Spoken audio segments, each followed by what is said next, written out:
बिस्मिल्लाहिर्रहमानिर्रहीम, अस्सलाम वालेकुम नाज़रीन। आप लाइव प्रोग्राम देख रहे हैं। मैं इमरान खान हूँ। वज़ीर-ए-आज़म पाकिस्तान इमरान खान साहब हैं और जब वो इक़्तिदार में नहीं आए थे तो उन्होंने कहा था कि मैं बड़े बड़े मगरमच्छों पे हाथ डालूंगा। तो उसकी एक मिसाल थोड़े दिन पहले हमने देखी कि उन्होंने एक इंक्वायरी रिपोर्ट पब्लिक की, जैसी इंक्वायरी अव्वल तो पहले होती नहीं थी। पीपल्स पार्टी के दौर में भी और PMLN के दौर में भी हमने देखा कि बहरान आया इसका, चीनी का ख़ुसूसन मैं कह रहा हूँ, और चीनी महंगी भी हुई, सब्सिडीज भी गई, लेकिन पहले PMLN ने भी इसकी इंक्वायरी नहीं करवाई और पब्लिक करने का तो सवाल ही पैदा नहीं होता। लेकिन उन्होंने इंक्वायरी करवाई, उसको पब्लिक किया और फिर फर्दर उसकी तहकीकात का कह दिया। 25 तारीख को पता चलेगा कि वो उसमें क्या करने जा रहे हैं। अब उन्होंने एक और इंक्वायरी करवाई, 9 रुकनी कमेटी बनी। मोहम्मद अली साहब हैं, बड़े नामवर एक ब्यूरोक्रेट हैं, उनकी सरबराही में 2019 में ये कमेटी बनी थी और उसका मकसद ये था कि पता करें कि पाकिस्तान में जो IPPs के साथ बिजली बनाने के मुआहदे लगे हैं वो इतने महंगे क्यों हैं, वो इतनी महंगी बिजली IPPs क्यों देते हैं, इसका पता करवाएं।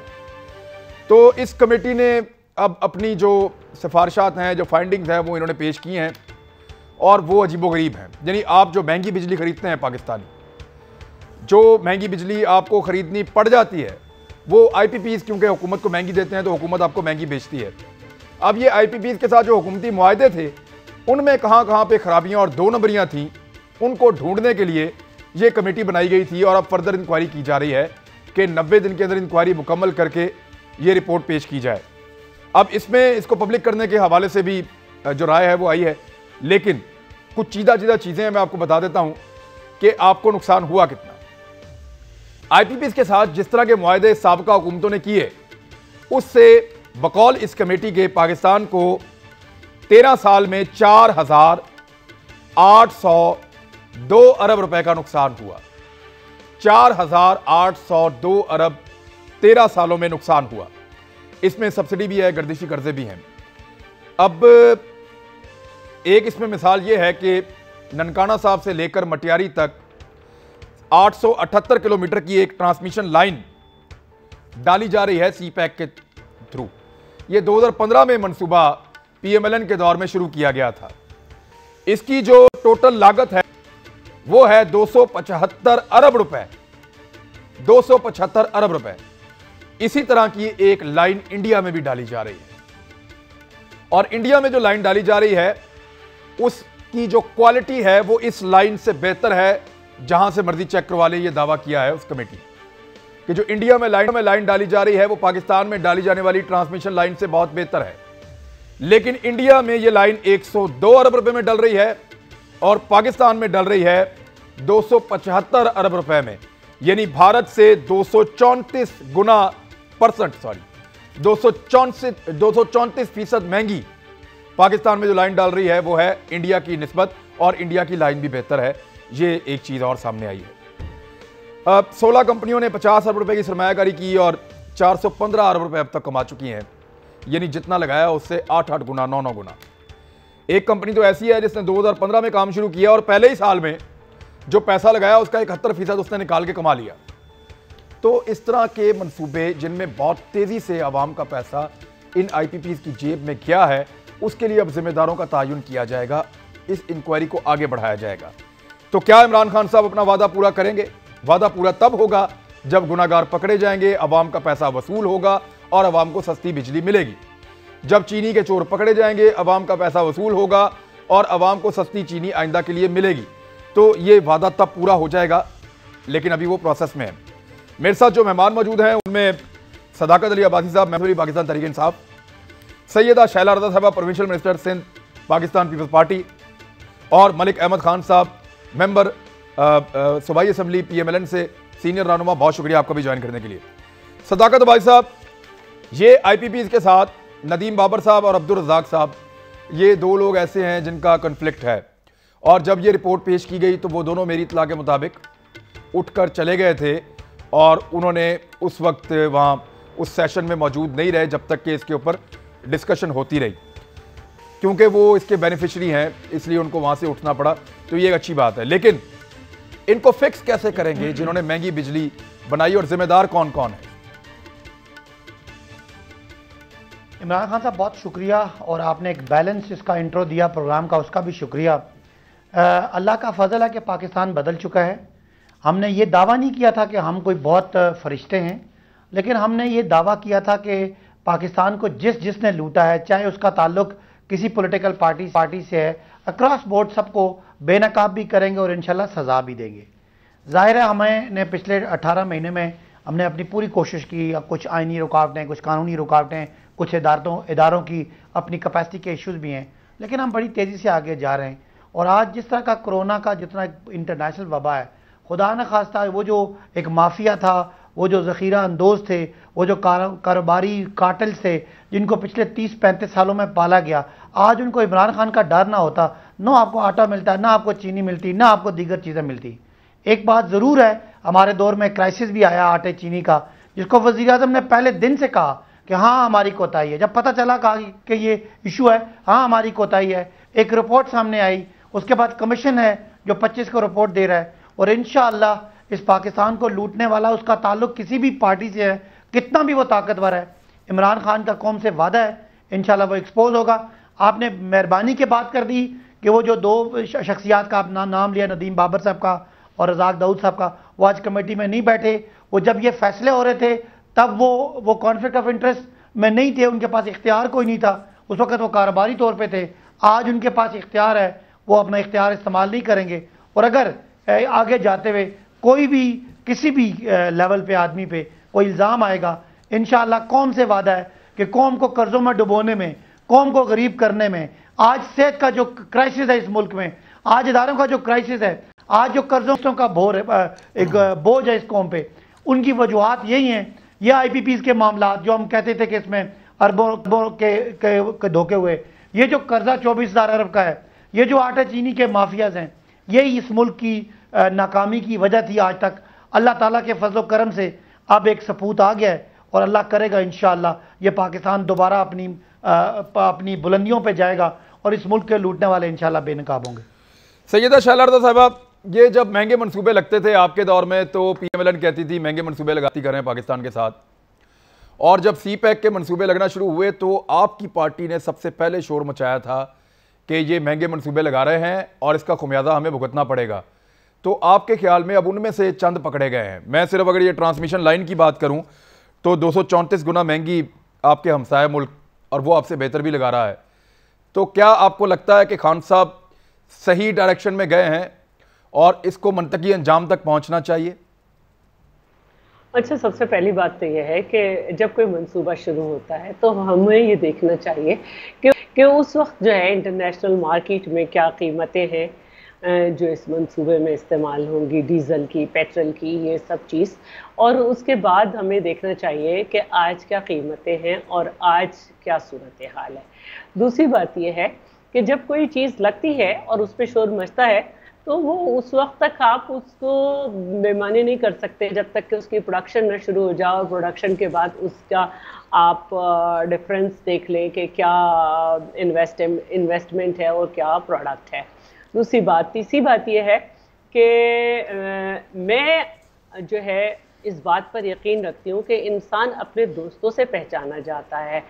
खान साहब के बराबर में इधर उधर आगे पीछे बैठे सारे वो लोग जिनको अदालत तक ने कह दिया था कि ये जो है सादिक और अमीन नहीं है, वो उनके साथ काम कर रहे हैं। और उसके बाद जो है हम जब ये जो स्कैंडल्स आते हैं इसमें देखते हैं कि ये लोग उसमें निकल रहे हैं, तो फिर हम इस पे यही बात कर सकते हैं कि ये रिपोर्ट्स किस तरह शाया हो रही हैं। और अगर खान साहब इतने बहुत अच्छे ऑनेस्ट हैं तो फिर उस वक्त कहाँ थे जब क्या कहते हैं दवाओं की कीमतें जो हैं वो आसमान में सुराख करती हुई ऊपर निकल गई। उस वक्त कहाँ थे जब मालम जब्बा की बातें हो रही थी? उस वक्त कहाँ थे जब 4 साल में पार्टी फंडिंग केस में गायब थे? उस वक्त कहाँ थे जब आवाम की पहुंच से गैस के ज़्यादा बिल्स दिए गए, फिर वादा किया गया कि उनको वापस किया जाएगा, फिर नहीं हुए वापस? तो ये सारी बातें हैं और ये मैंने मोटी मोटी बातें कही हैं, वरना मैं और भी बातें गिना सकती हूँ। और मैं स्पेसिफिक अगर मैं आपसे स्पेसिफिक पूछूं इसके बारे में, ये जो IPPs वाला मामला है, एक मिनट स्पेसिफिक अगर इसके बारे में पूछूं तो आपके ख्याल में आज ठीक किया या गलत किया? IPPs के साथ महंगे मंसूबे साइन हुए या नहीं हुए? जी, आईपीपीज के साथ मंसूबे महंगे साइन हुए, आप इत्तफाक करती हैं इस बात से? इसको रिव्यू होना चाहिए या नहीं होना चाहिए? देखिए, जब एलएनजी हो रहा था, रिव्यू आप हर दौर में कर सकते हैं। अगर आप चाहें तो आप इनसे मायदा ख़त्म कर दें, आप मायदा ख़त्म कर दें। हाँ, वो मायदे जिनको अब ये कह रखा है कि उस सन तक ख़त्म होंगे, उनको हमें देखना पड़ेगा। लेकिन अगर आप ऐसे मायदे जिनको आप समझते हैं आप दोबारा ना करें, लेकिन मैं ये कहूँगी कि आप इसका क्रेडिट उठाकर यूँ कर दें कि वज़ीर आज़म साहब कर रहे हैं, तो वज़ीर आज़म जो हैं जिनको सुप्रीम कोर्ट ने हटाया था उनको मिनिस्टर बना रहे हैं, जो नैब के शिकंजे में मिनिस्टर बना रहे हैं। तो इसमें वज़ीर आज़म का कमाल नहीं है। ये चीज़ें वो ना भी चाहें जब भी अब सामने आएंगी। चले, मैं सदाकत भाई साहब मुस्कुरा रहे हैं, लेकिन मैं बाद में आपसे पूछूंगा क्यों। मलिक अहमद खान साहब, आपके दौर में तो कोई रिपोर्ट नहीं बनती थी, अगर बन जाती तो पब्लिक नहीं होती थी। ये खान साहब ने एक नया तर्ज अमल पकड़ा है। अब क्यों इतने महंगे मंसूबे आपने लगा दिए जिन पे आज हर कोई उंगली उठा रहा है? उस दौर में वैसे पीपल्स पार्टी कहती थी आजकल आपसे दोस्ती है, वो अब नहीं कह रहे, लेकिन उस दौर में पीपल्स पार्टी भी कहती थी कि ये महंगे मंसूबे लग रहे हैं, ज्यादती हो रही है। जी इमरान, आपका बहुत शुक्रिया। देखें, बिल्कुल रिकॉर्ड स्ट्रेट होना चाहिए और जो हम बात करें वो बात बिल्कुल वाज़े, क्योंकि हक़ाइक़ को मस्क करने का फ़ायदा नहीं होगा। आपके पास भी इन्फो अच्छी है, आपने एक बड़ा एक अप्रोप्रिएट इंट्रो आपने अपने पास रखा है जिसमें आपने बुनियादी तौर पर 3 बातें की और आई एम ग्लैड कि आपने ये 3 बातें की हैं। देखिए, मैं कोई एक्सपर्ट तो नहीं हूँ, लेकिन एक बुनियादी बात आपसे कर सकता हूँ कि एनर्जी पॉलिसी जो होती है वो गवर्नमेंट टाइम टू टाइम अपनी पॉलिसी चेंज करती है। अगर ये 2002 की पॉलिसी जिसके तहत आप ये आईपीपीज़ के इंस्टॉलेशन की बात कर रहे हैं और उसकी एक लिस्ट है, और या 1993 की मोहतरमा शहीद के पहले दूसरे टेन्योर की एक आपने बात की कि आईपीपीज़ तब इंस्टॉल हुए थे, और या फिर तीसरी आपकी जो क्वेश्चन है वो ये मटियारी ट्रांसमिशन लाइन की है। ना मेरी जो अंडरस्टैंडिंग है वो ये है कि अगर आप पहले मटियारी ट्रांसमिशन लाइन को ले लें तो ये पहले पीटीआई के कुछ दोस्तों ने एक मुद्दा उठाया कि जो हमारी एलएनजी के टर्मिनल्स लगे हैं वो हिंदुस्तान में इस कॉस्ट पे लगे हैं जिसमें वो इंडियन रुपी की पैरिटी पाक रुपी के साथ करके उसको बयान कर रहे थे।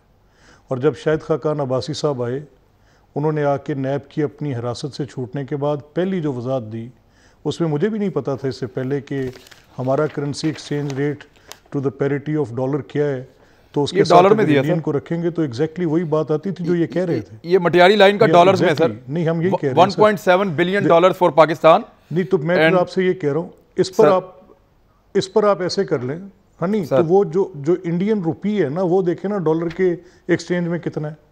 अगर मेरा 250 नहीं डॉलर में ही सर, दोनों का डॉलर में। इसको political point score sir Malik साहब एक मिनट, कंफ्यूजन हो रहा है आपको कंफ्यूजन हो रहा है फिर उसको पाकिस्तान का। मैं आपको बता देता हूँ, मेरे पास आ गया सर, मैं आपको बता दूं, ये जो पाकिस्तान का है वो है 1.7 बिलियन डॉलर्स। ये अब डॉलर्स की बात हो रही है। और जो फिर इमरान इसमें ऐसे है ना, फिर नहीं देखें ना, फिर मैं आपको बुनियादी सवाल बताता हूँ ना जी। फिर आप इसमें सिर्फ और सिर्फ ये तय कर लें कि अगर आप ये इंक्वायरी कमेटी बिठा रहे हैं तो हम ये पहले दिन से कह रहे हैं 640 मिलियन डॉलर है इंडिया का सर, वाज़े मौक़िफ़ है जी। मैं आपसे वही कह रहा हूँ ना कि आप इसको सीधा वाज़े मौक़िफ़ है हमारा कि आप पार्लियामेंट के अंदर हमारी जमात की रिप्रेजेंटेशन भी है और वो लोग आज पार्लियामेंट में मौजूद हैं जो इस एनर्जी पॉलिसी को और इनके इंस्टॉलेशंस के ऊपर, और इसकी वजाहत एहसन इकबाल साहब ने अपनी स्पीच में भी की। हम ये कह रहे हैं कि आप इस इंक्वायरी कमेटी की ट्रांसपेरेंसी, इसकी सिर्फ इसको आप एक हाइप क्रिएट करने के लिए और एक पॉइंट स्कोरिंग के एजेंडे तक ना रखें, 7 to 11 का एजेंडा ना रखें मीडिया पे। इसको आप इसका एक पार्लिमानी कमीशन तश्कील दें, मुझे बुलाएं, मैंने लगाए हैं, मुझसे पूछें, आप पूछें कि ये आपने भाई मटियारी की लाइन जो बाकी दुनिया में यहाँ पे इस रेट्स में लग सकती थी, आपने ये इतने में कैसे लगाई। अब अगर आप एक इंक्वायरी करवाते हैं और उसमें वो फैक्ट्स आप सामने ही नहीं लेकर आते जो कि बिल्कुल आपके सामने वजाहत के साथ कोई शख्स बयान कर सकता है जो उस वक्त की एनर्जी पॉलिसी के ज़िम्मेदार हैं, तो फिर और मेला फाइडी किसे कहेंगे। जब हम ये कह रहे हैं कि अगर आपने आईपीपीज़ के इंस्टॉलेशन पे आज बिल्कुल अगर आप सैयद खुर्शीद शाह को बिठाएंगे या चौधरी एतजाज़ एहसन को बिठाएंगे और उनसे ये पूछेंगे इसी पार्लियामेंट के अंदर कि आपने IPPs जब इंस्टॉल किए तो एक आर्गूमेंट तो ये था कि हाइडल पे लगना चाहिए, ठीक है, उसमें पॉलिटिकल डिफरेंसेस थे। जो मेरा एतराज़ आज हिंदुस्तान के साथ है अपर और लोअर राइपेरियन का, वही सिंध का एतराज़ पंजाब के साथ हो सकते हैं और वो लॉजिकल भी हो सकता है। तो अगर पॉलिटिकल डिफरेंसेस नहीं तय पाते, हाइडल नहीं लग पाता और उस वक्त जो उसके कोई ना कोई सलूशन तो होना चाहिए, भाषा की बहस थी, लेकिन वो सलूशन वो होना चाहिए जो इंटरनेशनल तो होना चाहिए था ना। कंपैरिजन सर देखें ना, इंटरनेशनल मार्केट के साथ कंपैरिजन भी होना चाहिए ना। देखिए मैं इमरान, मुझे एक आखिरी बात कहने देंगे, मुझे एक आखिरी बात कहने देंगे। फरमाइए। मेरा ये मानना है कि अगर ये दुरुस्त है कि अपफ्रंट कमिटमेंट्स थी टैरिफ के पेमेंट्स की और वो आपने की हुई थी IPPs को और उनको ओवर एंड अबव पेमेंट्स हुई हैं, तो आप वो टाइम पीरियड लें, पार्लियामेंट्री कमेटी बनाएं, उसकी ओपन पब्लिक हियरिंग करें, लाइव मीडिया पे टेलीवाइज करें। क्या हर्ज है ये करने में? ये जैसे आपने पहले बाकी कमेटीज की बात की और इंक्वायरियां सामने उठाई, आप कह रहे हैं कि इसको पब्लिक कर दें, आप कह रहे हैं इसको पब्लिक कर दें और एक सियासी डिबेट में कन्वर्ट कर दें सारे इश्यू को, आप ये कह रहे हैं? No no, not at all, not at all. हम तो फिर जो इन्वेस्टिगेशन करने वाले इदारे हैं सर, क्यों ना ऐसा करें कि जो सर एक सेकंड, क्यों ना ऐसा किया जाए कि जो इन्वेस्टिगेशन करने वाले इदारे हैं उनको दिया जाए जो उसके लिए ट्रेंड है। देखें, नहीं, बात यह है कि अगर यह तय पा जाए कि यह तफ्तीश के नतीजे में की गई बात साबित करती है, तो पहले आप मुझे how can you condemn me unheard? मेरी बात सुने बगैर आप मेरे खिलाफ मुकदमा खड़ा कैसे कर सकते हैं? आप ये तय कर बैठे हैं कि जो हमारे अदवार में काम हुआ वो गलत है, तो आपने अगर ये तय किया तो मुझे तो सुने ना पहले। सदाकत भाई साहब वो ये कह रहे हैं कि आप इसको एक पॉलिटिकल डिबेट बनाएं, आप लेकर आए हम सबको, सिंपल बात, और एक फोरम के ऊपर आप हमसे पूछें, हम आपको जस्टिफाई करेंगे कि ये नहीं, पॉलिटिकल डिबेट नहीं कहे, हम कह रहे हैं कि जो प्रिंसिपल इमरान, हम ये कह रहे हैं कि जो मंसूबे इतने महंगे क्यों लगे, एक सेकंड, ये मंसूबे इतने महंगे क्यों लगे, इसको जस्टिफाई कर सकते हैं वो। सदाकत एक सेकंड, नहीं मेरी बात सुने ना, ठहरे, देखें मेरी बात सुने ना, मैं सिंपल बात और इस पे मैं स्ट्रेस करूंगा, मेरी इस पे बड़ी लाउड और क्लियर वॉइस होगी कि अगर आप ये समझते हैं कि मुस्लिम लीग के दौर में या पीपल्स पार्टी के दौर में कोई महंगे मंसूबे लगाए गए हैं, तो किबला उन मंसूबों की आपने जो कुछ भी करना है, कोई और फोरम ही नहीं है। अगर इन्वेस्टिगेशन पे बात जानी और गवर्नमेंट ने ये फैसला किया है, बात समझ आ गई मलिक, कैसे प्रिंसिपल ऑफ नेचुरल जस्टिस के खिलाफ जा सकते हैं? वो अपने बड़े एक सेकंड सदाकत साहब, एक सेकंड, मैं आपके पास ये मामला, मुझे जरा ब्रेक लेने दे, ब्रेक के बाद लेके आता हूं, ब्रेक लें वापस आ। Welcome back Nadreen. अब मामला ये है, सदाकत अली अब्बासी साहब के PMLN ये कह रही है कि बजाय इसके कि आप इसके ऊपर ये वैसे शोर मचाएं या पब्लिक करें, आप हमें बुलाइए और हमसे पूछिए, सवालात उठाइए, हम उसके जो प्रॉपर फोरम है उसके ऊपर जवाब देंगे कि ये मंसूबा उस दौर में इतने रुपयों में क्यों लगाना पड़ा या क्यों लगा, तो उसकी जस्टिफिकेशन मौजूद है। अब अगर उसके बाद आपको लगता है कि इसकी इंक्वायरी होनी चाहिए या कोई मुकदमा होना चाहिए, तो देन फिर आप डिसाइड कर सकते हैं। वैसे इमरान साहब, आपकी और मलिक साहब की सादगी पे कुर्बान ही चला जाऊं मैं। एक तो बात ये कि पिछली उन्होंने बात की कि वो जो शाहिद खाकान साहब की LNG का इशू है, पूरी दुनिया शोर कर रही है, शायद पूरी दुनिया को ये पता ही नहीं है कि रुपी, इंडियन रुपी और पाकिस्तानी रुपी में क्या फ़र्क है। तो मेरे भाई, इतना सादा कोई भी नहीं है। ये हमेशा जब कोई बात करता है, कोई एक्सपर्ट बोलता है, तो वो करेंसी रेट से बात करता है और वो डॉलर के हिसाब से होता है और वो परसेंटेज होती है क्रूड ब्रांड के हिसाब से। और जो शाहिद खाकान साहब ने, चूंकि मैंने उनके मुकाबले में इलेक्शन जीता, तो मुनासिब नहीं है कि मैं यहाँ बार बार उनका जिक्र करूँ, लेकिन एक सिर्फ जुमला बोल देता हूँ कि वो जो $8 का हमें पड़ रहा था, वो इंडिया में $2.7 का है। उसमें रुपी का और इंडियन रुपी और पाकिस्तानी रुपी की पैरिटी का कोई, अच्छा यहाँ पे भी, यहाँ पे एक सेकंड यहाँ पे भी डॉलर है, यहाँ पे 1.7 मुझे पता है ना डॉलर है, यहाँ भी 1.7 अरब डॉलर है और वहां पे दूसरी बात $640 मिलियन है, ये भी डॉलर दिए हैं। अच्छा, दूसरी बात, अगर एनर्जी के एक्सपर्ट बैठ के कोई रिपोर्ट बनाते हैं तो इतने सादा हैं, उनको टाइम लैग का नहीं पता कि इंडिया का बाद में है हमारा पहले है, उसी टाइम फ्रेम में देखा जाता है। और ये जो आपने बात की थी मटियारी वाली, ये ट्रांसमिशन लाइन की बात हुई है, इसमें ये थर्मल या वो हाइड्रल की बात नहीं है, पानी की अप स्ट्रीम और डाउन स्ट्रीम की बात नहीं है। ये एग्जैक्टली जब इंटरनेशनल कंपैरिजन किसी बात के भी होते हैं इन तमाम फैक्टर्स को कंसिडर करके होते हैं। अब तीसरी बात ये कि हम कुछ भी ना करें और उनको बुलाएं, मेरे भाई किसने कहा है कि आपको कंडेम अनहर्ड होगा? आज इंक्वायरी आ रही है, एक तरीका है, लीगल प्रोसीडिंग है।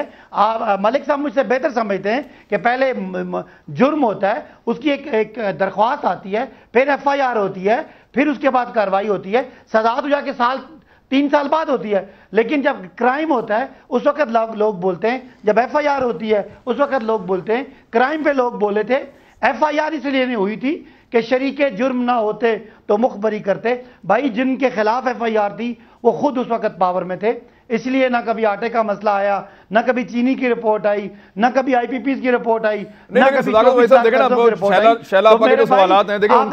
उनको आप अनअटेंडेड नहीं छोड़ सकते। शैलापा ये कहती है कि दवाइयों की कीमतें आपके दौर में बढ़ती हैं और आप यानी साहब को जो है वो प्रमोट करते हैं।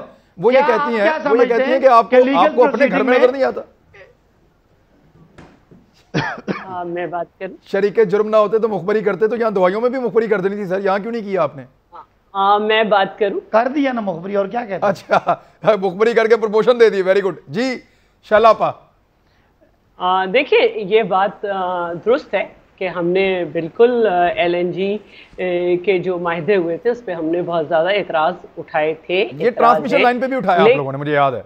एक मिनट लेकिन शाहिद खाकान अब्बासी फेस कर रहे हैं, तो जब उन पे एक मुकदमा चल रहा है और वो फेस कर रहे हैं, तो जब उनका अदालत में मामला चला गया तो मैं अब खामोशी इख्तियार करूंगी। हाँ, मैं उन पे बोलूंगी जो ऑपोजिशन पे बात में करते हैं, 6-6 महीने गिरफ्तारी के बाद रेफरेंस तक दाखिल नहीं करते और फिर नतीजा ये होता है कि उन पे ऐसा अल्लाह मियाँ उनको दिखाता है कि सुप्रीम कोर्ट से ऑपोजिशन वालों को जो है वो जमानतें मिल जाती हैं। तो हम उन केसेस में जो दाएं बाएं बैठे लोगों के ऊपर निकल रहे हैं, ये नहीं देख रहे कि गिरफ्तारियां हो जाएं ना मालूम, ये इंतजार न किया जाए कि कल तो ये शख्स कराची आ ही रहा है, फिर उसके घरों में भी घुस जाएं। ये हमें अभी तक नजर नहीं आया रियासत मदीना में। वो लोग अभी तक मोतबर हैं। दूसरों के दौर में तो आप कहते थे कि इंक्वायरी इसलिए नहीं हो पा रही कि मियाँ साहब जो हैं उनका इतना असर है ब्यूरोक्रेसी पे कि वो इंक्वायरी होने ही नहीं दे रही। तो आपके मिनिस्टर जो इधर से उतर के गए के इधर चले, उनका कोई असर नहीं है। जब भी तो आपके यहाँ अभी सेंचुरी हो चुकी होती रेलवे के मिनिस्टर की, वो झूठ बोलते रहे कि फटे हैं और ये एक परसेप्शन बन गई है। कुछ नहीं कहा गया। मैं देखे ना, मैं जहांगीर खान तरीन साहब के हवाले मैं कोई राय कायम नहीं कर सकता कि वो इसमें गुनाहगार हैं या नहीं है, लेकिन मलिक अहमद खान साहब, क्या ये परसेप्शन पाकिस्तान में नहीं बन चुकी है कि जहांगीर खान तरीन को अगर सजा हुई तो फिर इंसाफ होगा, अगर उसको सजा ना हुई तो ना इंसाफी होगी? ये परसेप्शन तो अब PTI के अंदर भी बनी हुई है। ये देखिए इमरान, मैं थोड़ी सी ब्रॉडर बात करना चाह रहा हूँ। मैं for a very specific reason, बड़ी वाज़े वजह की बुनियाद पर देखिए, आपकी एनर्जी पॉलिसी ये आपकी ये जो पावर प्रोजेक्ट्स ये कहते हैं अगर देले की करप्शन भी साबित हो जाए तो आप हमें फांसी लगा दें, तो वो देले की करप्शन क्या होगी? यही तो बात है, यही से तो असासे बनते हैं, यही तो नैब का कानून है और यही केस है कि आपके असासे बन जाते हैं। जी खान साहब बात और सदाकत, एक मिनट मियां यार प्लीज बात करने दिया करे ना। मसला आप लोगों का ये जितने PTI में होना, इनके कोई आपको प्रॉब्लम इनका ये है कि पता नहीं इतनी सेल्फ राइटियसनेस और इस तरह का रवैये है बात सुनने की। सर गुस्से में तो बात करने कहाँ देते हो यार? जी बात कीजिए आप प्लीज। करें बात तो सुनिए ना जरा ठहरे। अब प्रॉब्लम ये नहीं, गुस्से में अगर हम इमरान आए तो फिर आपको पता आ ही जाएंगे। गुस्से में फिर क्या कोई नहीं मैं कह रहा हूं कि कहने से गुस्से में, मैं ये कह रहा हूं कि PTI वाले बहुत गुस्से में हैं, वो आपकी फाइलें पढ़ रहे हैं, उनको गुस्सा आता जा रहा है। जी मेरी गुजारिश सुने ना जी। देखिए बात यह है कि आपने जो यसरुल कुरान के तालिब इल्म थे ना, जिनको भी अलिफ बे के हिज्जे करने थे, उनको आपने तफसीर की किताब पकड़ा दी। प्रॉब्लम सारी है। मसला यहाँ पर हम ये कह रहे हैं कि ये एनर्जी जो इमरान, यू अंडरस्टैंड दैट, मैं आपको इस मामले में जानता हूँ कि आपकी इस पे एक नज़र है बतौर एक जर्नलिस्ट के। एनर्जी पॉलिसी कभी आइसोलेशंस में नहीं बनती। मैं इसीलिए कह रहा हूं कि एनर्जी पॉलिसी पर आपकी पॉलिटिकल डिबेट नहीं है, ये पार्लियामेंट्री कमेटी के सामने फैक्ट फाइंडिंग होगी। पहला कि आपने एनर्जी पॉलिसी कैसे कंसीव की ज़रूरी है। कुछ भी तय करने के लिए किसी एक FIA के इन्वेस्टिगेटर से तफ्तीश करवाने से पहले आपको वो बात तय करनी पड़ेगी कि किन TORs पे जाना है। मैंने इनकी रिपोर्ट के 2 मंदरजात पढ़े हैं। मैंने इनका एक Sahiwal coal power fire project का पढ़ा है। मैं एग्जैक्टली जानता हूं कि उसमें जो जिस बुनियाद पर वो बात कर रहे हैं कि अपफ्रंट कमिटेड टैरिफ जो था वो उसकी बैलेंस से 9.72 ज़्यादा है, ये रॉन्ग मिस स्टेटमेंट है। I know it for the fact. मैं इसलिए कह रहा हूं कि आपने जिनके हाथ में ये मामला दे दिया है इनको समझ नहीं है। हमारी दरख्वास्त सिर्फ इतनी, हम रिक्वेस्ट कर रहे हैं, क्या फ़र्क पड़ेगा कि अगर एक पार्लियामेंट की, हमने LNG पर भी यही बात की, क्यों नहीं करते, भागते क्यों हैं? आज कहाँ है वो LNG की रिपोर्ट्स? वो नैब का केस किधर खड़ा है? कौन शाहिद खाकान के 6 महीने वापस करेगा? जो इन्होंने मिलाइन किया ये जिम्मेदार होंगे उसके लिए? हम ये कह रहे हैं कि हिम्मत है तो पार्लियामेंट में लेकर आओ, बात करो। अगर हकाइक पर मबनी है तो अपने वजीर आजम को कहो कि इस रिपोर्ट को लेकर खड़े हो, हम एक एक नुक्ते के जवाब पर तैयार हैं। This is what we are saying. और अगर कहीं ओवर पेमेंट्स गई हैं तो जिनको गई है पकड़ लो जाके, यार हम इनकार कर रहे हैं। सर उनको तो नहीं ना पकड़ सकते, वो तो चाइनीज हैं, दोस्त ने मुल्क मेरे वो पावर प्रोजेक्ट, उनको कैसे पकड़े? एक सेकंड मलिक साहब, उनके साथ 25 साल के मुआहदे हैं। एक मिनट रुके ना सर, पेनल्टी बढ़ जाएगी सर। एक सेकंड सुन लेना, यहां बात सुने थे। नहीं देखें सर, ये इतनी बड़ी बात अजम्पटिव नेचर पे करना जुर्म होगा। अज्यूम कर लें कि आप ये ऐसे करते जा रहे हैं, आप ज्यादती करेंगे। आपको पहले तय करना पड़ेगा फिर बात करनी पड़ेगी। आपने एक तिफल तमाशा बर्पा कर रखा है कि आप पहले तय कर लेते हैं और पहले आप शोर कर देते हैं और बात तय नहीं करते। आज LNG की डिबेट के जवाब चाहिए। और ये जो बात अभी पीछे कर रहे थे कि मटियारी, मैंने उस लाइन की क्या स्पेसिफिकेशन है जो हिंदुस्तान में लगी है मुझे उसका नहीं पता, उसकी कितनी लेंथ थी, क्या उसकी रीजंस थी, क्या उनकी स्पेसिफिकेशंस थी, किस तरह का वो ट्रेन था, किस तरह की उनकी वहां पे इक्विपमेंट्स हैं। जहां बैठे ये बात कर देना कि कंपैरेटिव कि जी वो बेहतर भी थी। और मेरा बड़ा सख्त एतराज है इस पर सर। एनर्जी पॉलिसी हो, ठीक है, लेकिन जो जामशोरू पावर प्लांट है उसका जब साहिवाल के साथ किया गया था तो साहिवाल का बहुत महंगा लगा था और जामशोरू का एशियन डेवलपमेंट बैंक ने उसकी फंडिंग की थी और हमने उस दौर में खबर दी थी। तो उसका जवाब आज तक हमें नहीं आया था कि जामशोरू इतना सस्ता और साहिवाल इतना महंगा क्यों है। तो ये बाकायदा ट्रिब्यून के अंदर छपा था, एक्सप्रेस ट्रिब्यून में, और उसके अलावा इसके ऊपर दर्जनों प्रोग्राम हुए थे। तो आज तक हमें तो कोई इसमें क्लैरिफिकेशन नहीं आई। एक ब्रेक ले लेते हैं, मुझे कोरोना के हवाले से कुछ नए फैसले उन पर बात करनी है ब्रेक के बाद।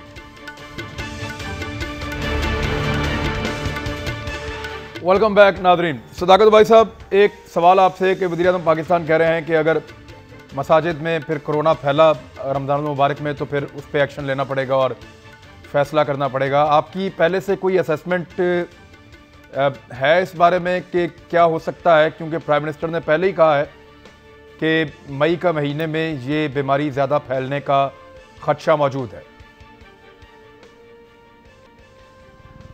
देखिए इमरान साहब, प्राइम मिनिस्टर ने 1 महीना की, तकरीबन ऑलमोस्ट 1 महीने का लॉकडाउन जो हो गया, इससे पहले भी कहा था कि हम देखेंगे कि बीमारी कैसे है, उसके प्रोजेक्टरीज क्या हैं, ट्रेंड क्या किस तरह आते हैं, कर्व किस तरह का आता है।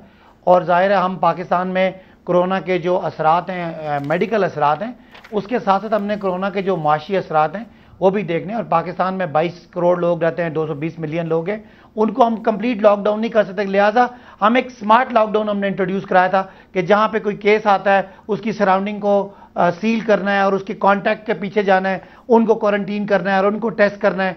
और अगर खुदा न खास्ता कोई एरिया है तो वो मोहल्ला उसको सील कर देना है। इसी तरह हम चाहते हैं कि हमने आहिस्ता आहिस्ता एक्टिविटी खोली है, चाहे वो कमर्शियल इंडस्ट्रियल एक्टिविटी हो, उसको आहिस्ता आहिस्ता करके SOPs के साथ खोलना है। और हमें नहीं पता कि ये 1 हफ्ता रहना है, 1 महीना रहना है या 2 साल रहना है। लिहाजा पाकिस्तानियों को इस वबा के साथ रह के सर्वाइव करने के लिए इस कौम को तैयार करना है, क्योंकि हमारे हालात, मुआशी हालात ऐसे नहीं है कि हम इस कौम को कर सकें। और अब जो अगला रमजान का महीना है, 22 करोड़ लोगों को जबरदस्ती अगर वो नमाजें पढ़ना चाह रहे हैं, अगर वो तरावियां पढ़ना चाह रहे हैं, तो रियासत की जो रेट है वो कभी मेंटेन हो ही नहीं सकती अवाम आपसे कोऑपरेट ना करे तो। चलो, मैं शैलरदा साहब, टाइगर खान साहब ने कहा कि कोई पैसा इनको एक धेला भी ये नहीं ले रहे, ये तो सिर्फ काम करने के लिए आ रहे हैं, वॉलंटियर्स हैं, तो इतनी परेशानी क्यों? फिर हमें तो कोई परेशानी नहीं है। आज PMLN को बहुत ज्यादा ले लिया जी, आज उन्होंने यू टर्न ले लिया। जब उन्होंने स्पीच की थी टाइगर्स के हवाले से,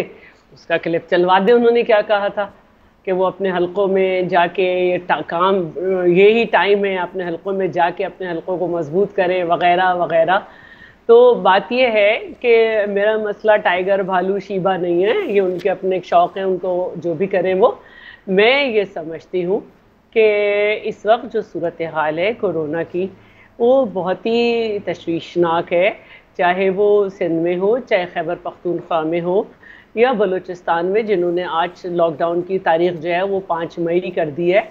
तो ये है बहुत, अभी हम ये नहीं कह सकते कि कितना कोरोना बढ़ गया है, इसलिए कि जिन लोगों में सिम्टम्स भी नहीं हैं उनका टेस्ट करें तो है। और आज के अखबार से हमें यही पता चलता है कि ज़्यादातर कोरोना में सिम्टम्स भी नहीं हैं अब दुनिया में।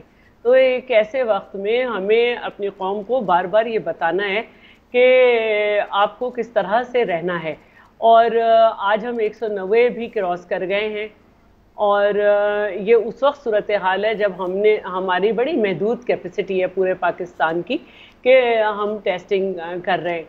तो इस सूरत हाल को देखते हुए हमें ये समझना होगा कि चाहे टेस्ट होने के बाद भी हमें पता चल जाए कि इतने लोगों में कोरोना है और इतने में नहीं, उसके बाद भी हमारे पास एक ही सलूशन है कि हम लोगों में सोशल डिस्टेंसिंग करें, लॉकडाउन करवाएं, कुछ करें या जो भी है इसको पाबंद करें। हम ये कह के अपने लोगों को नहीं छोड़ सकते कि ये आज़ाद है, आज़ाद शहरी हैं। आज़ाद सारी दुनिया के शहरी हैं, हमसे ज़्यादा सोशल और सिविलियन राइट्स हैं लोगों के दूसरे मुमालिक में। लेकिन उन्होंने मलिक साहब देखें, रमज़ानुल मुबारक में बड़ा मुश्किल हो जाए किसी भी गवर्नमेंट के लिए लोगों को ये कहना कि आप मसाजिद की तरफ ना जाएं।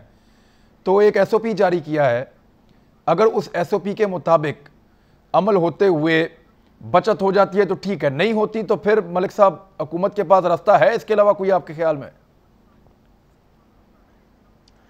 नहीं, देखें इमरान, ये हुकूमत जो है बुनियादी तौर पे ये जितने भी SOPs हैं ये WHO की गाइडलाइंस के यार वायलेटिव है।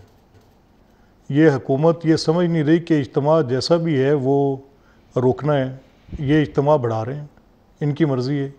ये जिसको स्मार्ट लॉकडाउन कह रहे हैं वो रिएक्टिव लॉकडाउन है। वो स्मार्ट कैसे हो सकता है जो स्प्रेड के बाद आप डिटेक्टिव मोड पे जाके लोगों को पकड़ने की बात करेंगे? या तो उसके फैलाव को रोके तो वो तो चीज़ स्मार्ट हो जाएगी, लेकिन अगर एक चीज़ फैली हुई और वहाँ जाके आप रिएक्टिव कर रहे हैं, आपकी प्रोएक्टिव अप्रोच ही नहीं है, फिर आपको ये समझ नहीं आ रही कि इसको रोकने के लिए एडवाइजरी नेचर नहीं होगा, इन्फोर्समेंट होगी, ऑर्डर मेंटेन करना पड़ेगा। ठीक है, अब इनके पास आपको लग की पॉलिसी ठीक नहीं चल रही, लेकिन मैं कल भी हुकूमत अपोजिशन खुल के बताया कि वो चाहती क्या है, रमज़ान में क्या करे हुकूमत, लेकिन अपोजिशन ये नहीं बता रही है। हुकूमत पे तनकीद कर रही है, लेकिन कल कोशिश करेंगे कि हुकूमत ये बताए, अपोजिशन ये बताए हुकूमत को कि रमज़ान मुबारक में करना क्या चाहिए। अपना ख्याल रखिएगा, अल्लाह हाफ़िज़।